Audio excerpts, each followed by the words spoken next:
ওই যে গতকাল বাস পানিতে চলে গেল, বাচ্চা আসছে, আইসাকা আমার আম্মু আমাকে ধাক্কা দিয়া বের করে দিছে, কিন্তু আম্মু আসতে পারে নাই। বাচ্চা কাঁদে, আমি কাকে আম্মু বলে ডাকবো? এগুলো দেখে সহ্য করা যায় না রে বাবা। কিসের জন্য পাগল হয়ে দৌড়াইলাম? ওই যে আপনাদের কুমিল্লা এলাকায় ট্রেনের ধাক্কায় বাসে মানুষ মরে গেল, ঈদের জামা কাপড় পরে আছে, ঈদের বাজার জামা কাপড় সব পরে আছে, জামা কাপড় নিয়ে যাবে আনন্দ করতে, কপাল বড় খারাপ, জামা কাপড় রাস্তায় পরে রইল, লাশ হয়ে গেল। আনন্দের জায়গায় কান্নার আওয়াজ, কান্নার আওয়াজ। আপনাদের পার্শ্বে নোয়াখালী ওমরা করতে গিয়া মা বাবা সন্তান সহ সব অ্যাক্সিডেন্ট করে মারা গেছে, একটা মেয়ে বেঁচে আছে, এটারে নিয়ে আসছে দেশে, জানায় না তোর মা বাবা মরে গেছে, বলছে হসপিটালে অসুস্থ।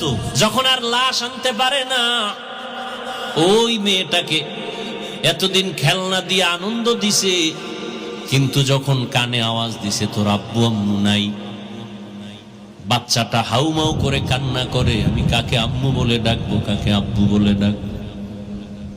কিসের আনন্দ রে বাবা? এমন একটা দিন নাই যে যুবকের লাশ নাই। তারপরে বলছি যুবক, কয়দিন আর গুনাহ করবি?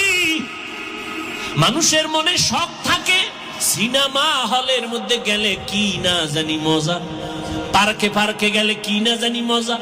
মনের শখে কম তো যাও না, এবার পায়ে হাত রেখে বলি তওবা করে ফিরে যাও। মনের শখে দাড়ি কাটছো, কি জানি মজা, এবার হাতে পায়ে অনুরোধ করে ধরে বলি এবার তওবা করো। মনে শখ লাগছে নারীদের নাচ গান দেখবা মজা, মনের শখ মিটায় নাচ গান করছো, এবার ফিরে যাও, তওবা করো।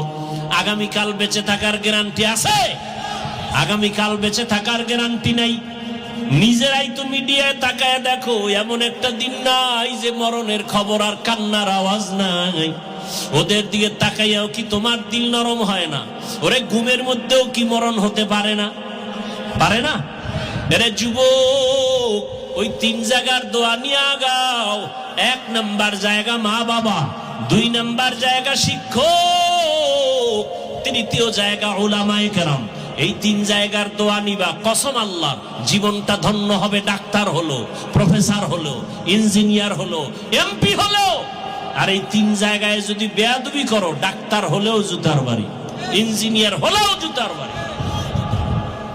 মা বাবার দোয়া নিয়ে চলো, শিক্ষকের দোয়া নিয়ে চলো, ওলামায়ে কেরামের দোয়া নিয়ে সামনে আগাও। অনুরোধ, যদি অজান্তে কোনো বেয়াদবি হইয়াই যায়, মায়ের কাছে গিয়া ক্ষমা চাও, বাবার কাছে গিয়া ক্ষমা চাও।